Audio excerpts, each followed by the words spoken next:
어제 비도 좀 많이 내리고 또 바람도 많이 불고 또 독감 걸리신 분들도 있고 또 코로나에 이렇게 걸리신 분들도 있습니다. 여러분 아무쪼록 또 건강 이렇게 잘 챙기시고 또 새벽에 특수에 오실 때 옷도 좀 따뜻하게 이렇게 입고 오셔서 몸을 잘 관리하시기를 바랍니다. 여러분 우리는 어제 말씀에 이런 말씀을 들었습니다. 여호와는 나의 목자다. 여호와는 목자고 나는 양이다. 이렇게 말씀을 우리가 들었죠. 그리고 오늘 말씀 2절에 보니까 양이 눕는다. 양이 눕는다라고 하는 표현이 있습니다.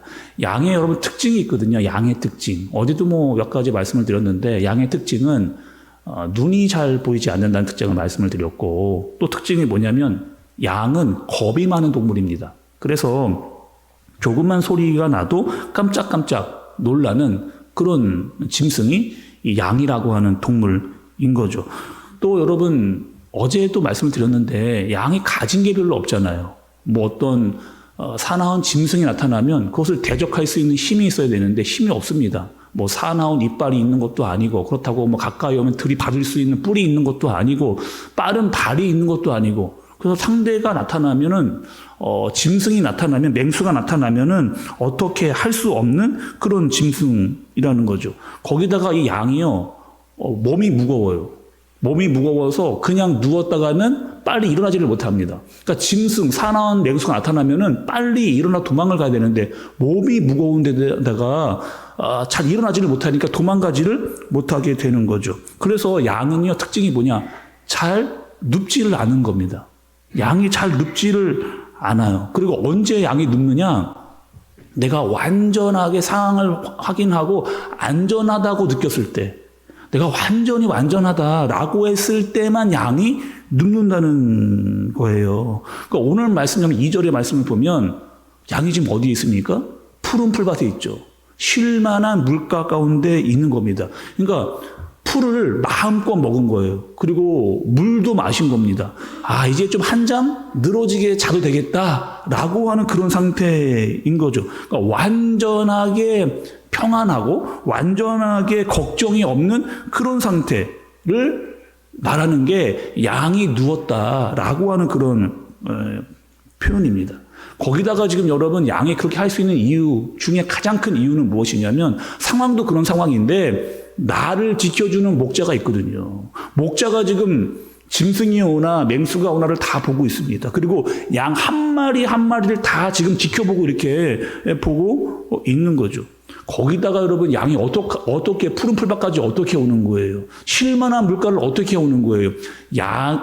양을 목자가 양을 데리고 와야만 푸른 풀밭이 어디에 지금 많은지 또 어디로 가야 쉴만한 물가로 있는지 목자만 알고 있기 때문에 그 양들을 데리고 오는 겁니다. 여러분 성경에도요 이런 상태가 있었거든요. 어떤 상태가 여러분 완전히 평안하면서 목자가 양들을 잘 지켜보고 있는 상태. 여러분 그런 상태가 여러분 언제였어요? 이미 성경이 시작될 때부터 창세기 처음부터 이런 모습이 있었단 말이에요. 하나님께서 에덴 동산을 주셨습니다. 아담과 하와에게 완벽한 평화를 누릴 수 있는 그런 상태를 하나님께서 이미 만들어 놓으셨단 말이에요. 아담과 하와가 거기서 마음껏 먹을 수 있었습니다. 마음껏 마실 수 있었고 완전한 평화와 평안을 누릴 수 있는 그런 상태였던 거죠. 그러니까 아담과 하와에게는 에덴 동산이 어떤 데예요?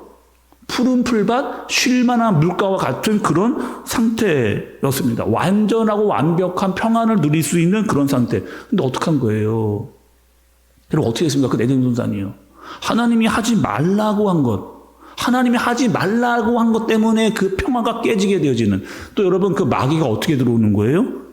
마귀가 어떻게 하나님이 하지 말라고 한 것을 교묘하게 들어와서 먹으라는 거예요. 먹어, 괜찮다는 거예요. 그리고 어떻게 하고 있습니까? 너도 하나님처럼 될 거야 라고 그 간격 사이에 들어와서 아담과 하와를 무너뜨리는 그런 일을 하게 된 거죠. 이미 하나님께서 창세기에부터 완벽한 평화를 주셨는데 그 평화를 깨는 일은 생겨나게 된 겁니다. 그리고 점점점 하나님과 멀어지는. 점점점 하나님과 멀어지는, 그러니까 목자와 멀어지다 보니까 뭐 하는 거예요? 목자가 보이지를 않아요. 목자의 목소리도 잘 들리지를 않은 겁니다. 그러니까 점점점 더 위험한 상태로 빠져버리게 되어지는 그런 상태인 거죠. 여러분, 우리도 그렇잖아요. 어떨 때 여러분 우리가 이래요? 어떨 때 이래요, 여러분? 하나님께서 우리에게 평안과 우리에게 평화를 주셨는데 세상을 볼 때 세상이 더 매력적으로 보일 때가 훨씬 많거든요. 세상 사람들이 믿지 않는 사람들이 더 잘 사는 것 같고 더 행복해 보이는 것 같고 더 나은 것 같습니다. 그래서 나도 그것을 좀 쫓아가고 싶은 마음이 내 안에 생기게 되는 거죠. 목자를 따라왔는데 목자가 하라는 게 너무 많아요. 하지 말라는 게 너무 많은 겁니다. 시키는 게 너무 많은 거죠. 하지 말라는 거. 우상 숭배 하지 말라는 거예요. 거짓말 하지 말라는 거예요. 그리고 성령을 근심하게 하지 말라. 하지 말라고 하는 거 굉장히 많습니다. 목자가. 그런데 또 하라는 것도 많잖아요. 주의를 거룩하게 지키고 또 원수도 사랑하고 교회를 잘 섬겨라. 여러 가지 하라고 하는 것도 많고 하지 말라는 것도 많고. 그런데 여러분 세상은 어때요? 너무 좋거든요. 왜? 내 마음대로 다 할 수 있으니까. 내 뜻대로 내가 하고 싶은 대로 다 할 수 있으니까. 그게 더 매력적이고 그게 더 좋아 보이고 거기에 더 많은 행복이 있을 것 같은. 그래서 목자를 버리고 뛰쳐나가는, 푸른 풀밭과 실만한 물가가 사라지는. 그래서 여러분 이사야서 53장 6절에 보면 이런 말씀이 있습니다. 우리는 다 양 같아서 그릇 행하여 각기 제 길로 갔거든. 그러니까 우리는 다 양 같아서 어떻게 하는 거예요? 그릇 행하여 자꾸 자기의 길로. 목자와 함께 있어야 평안과 화평을 누릴 수 있는데 그것을 떠나서 자꾸 제 길로 가니까 우리에게 평안과 화평이 사라지게 되는 거죠. 요즘 여러분 우리가 어디 주일 말씀 그리고 지난달까지 새벽 말씀이 여러분 어디였느냐. 요즘 우리는 주일마다 여호수아서의 말씀을 우리가 듣고 있습니다. 그리고 9월 10월 달의 말씀이 열왕기상의 말씀이었어요. 그 내용을 종합해보면 이런 내용입니다. 어떤 내용이냐. 하나님께서 이스라엘에게 가나안을 주셨습니다. 그리고 어떻게 이야기를 했느냐. 좌로나 우로나 치우치지 말고 하나님을 정말 사랑해라. 정말 하나님만을 사랑하고 정말 주의 말씀대로 살아야 된다라고 하는 말씀을 분명히 여호수아에게 주었고 여호수아가 이스라엘 백성들의 그 말씀을 선포했거든요. 근데 그대로만 살았으면 얼마나 좋겠어요. 하나님만 사랑하고 하나님 의지하고 좌로나 우로나 치우치지 않고 하나님의 말씀대로 살아가면 얼마나 좋았겠어요, 이스라엘이. 그런데 어떻게 하는 거예요, 여러분? 열왕기 상으로 넘어오니까 말씀이 어떻게 되어지는 거예요? 왕들이 막 등장을 합니다. 그리고 왕들이 본 거예요. 뭘 봤어요? 다른 나라를 본 겁니다. 다른 나라의 왕들을 본 거예요. 근데 다른 나라 왕들이 더 잘 사는 것 같아요. 더 행복하고 더 잘 나가는 것 같습니다. 그리고 그들이 왜 그렇게 살고 있는가를 봤더니만 왕들이 다른 나라는 다 우상을 섬기고 있는 거예요. 그 우상을 데리고 와서 우리도 그 우상을 섬기겠다 이렇게 따라가는 거예요. 그래서 갈수록 뭐 하는 거예요? 선한 목자이신 하나님을 떠나고 우상을 데리고 와 그 우상을 믿게 되어지는 그런 일들이 생겨나게 되는 겁니다. 그래서 여러분 우리가 새벽마다 봤단 말이에요. 솔로몬이 어떻게 무너지는지. 여러분 솔로몬 얼마나 대단한 왕입니까? 가장 정성기에 하나님께서 지혜를 주셨는데 그 모든 것들을 다 버리고 점점점 망가지는 모습들을 우리가 살펴봤거든요. 르호보암, 여로보암 다 그렇게 망하게 되어지는 하나님을.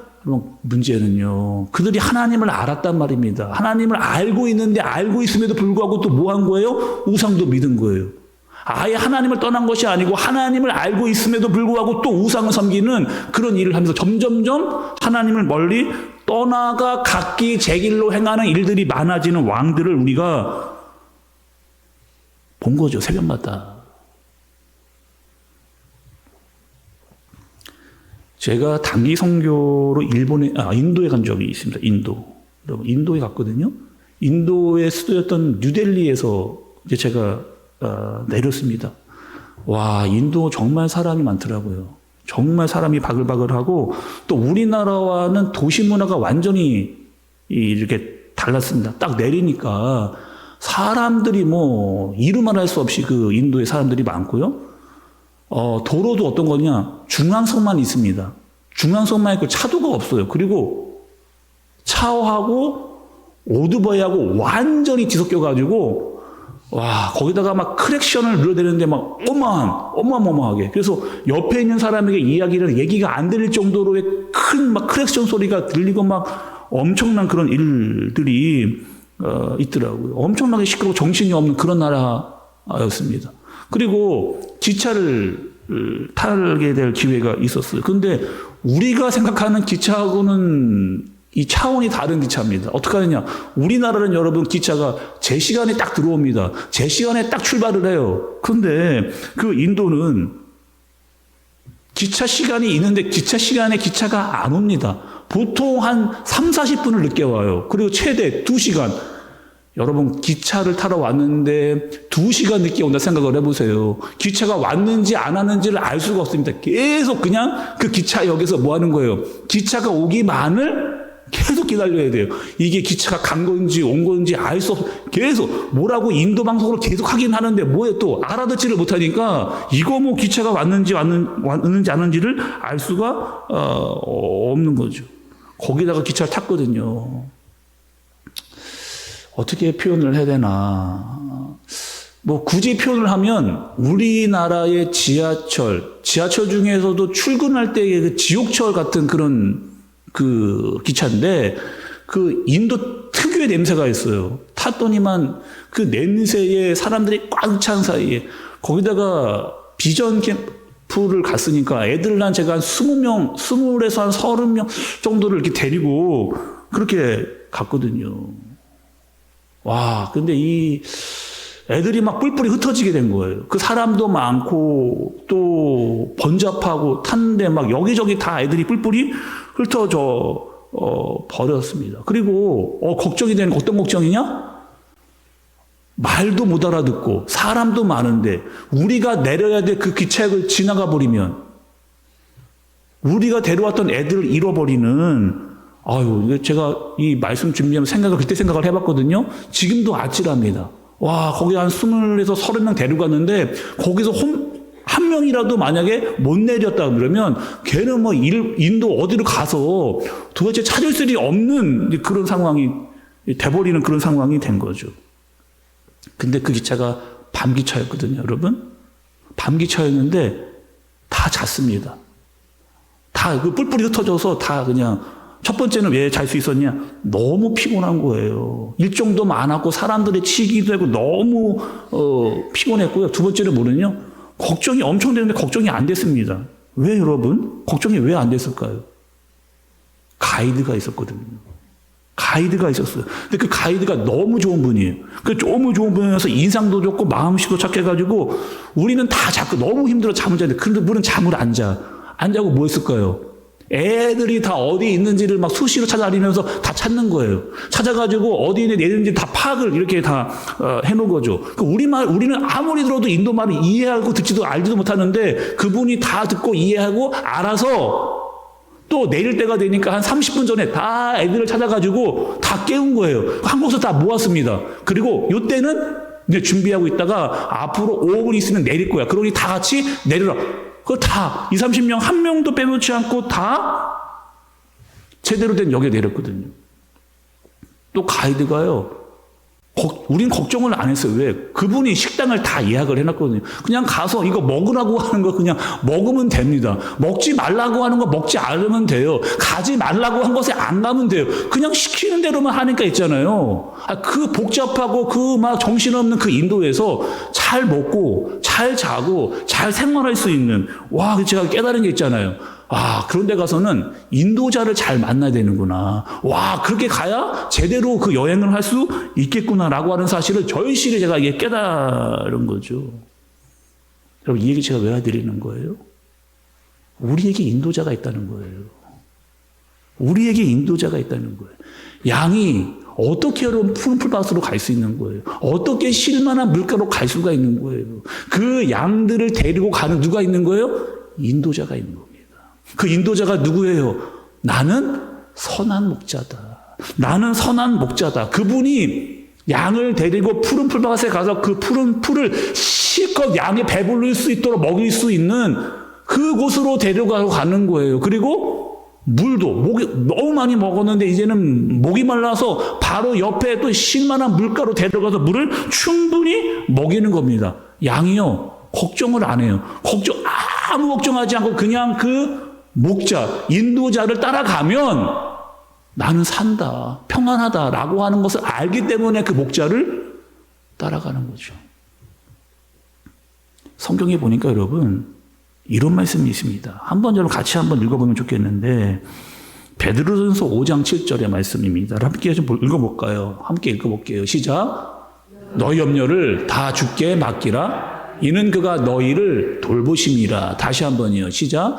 너희 염려를 다 주께 맡기라. 이는 그가 너희를 돌보심이라. 또 시편 37편 5절과 6절의 말씀입니다. 같이 한번 또 읽어볼게요. 시작. 내 길을 여호와께 맡기라. 그를 의지하면 그가 이루시고 내 의의 빛같이 나타내시며 내 공의를 정오의 빛같이 하시리로다. 마태복음 6장 26절에서 27절의 말씀, 같이 여기 말씀도 함께 보겠습니다. 시작. 공중의 새를 보라. 심지도 않고 거두지도 않고 창고에 모아 들이지도 아니하되 너희 하늘 아버지께서 기르시나니 너희는 이것들보다 귀하지 아니하냐. 너희 중에 누가 염려함으로 그 키를 한 자라도 더 할 수 있겠느냐. 아멘. 여러분, 우리는 어떡한다? 우리는 누구다? 우리는 양이에요. 양은요, 모든 염려를 다 인도자에게 맡기는 겁니다. 선한 목자에게 맡기는 거예요. 그럼 그 선한 목자가 인도합니다. 어디로요? 푸른 풀밭으로, 쉴만한 물가로. 그분이 우리를 부족함이 없게, 그분 한 분만으로 만족할 수 있게, 그런 주님을 따를 수 있는 저와 여러분들이 되어지기를 예수님의 이름으로 축복합니다.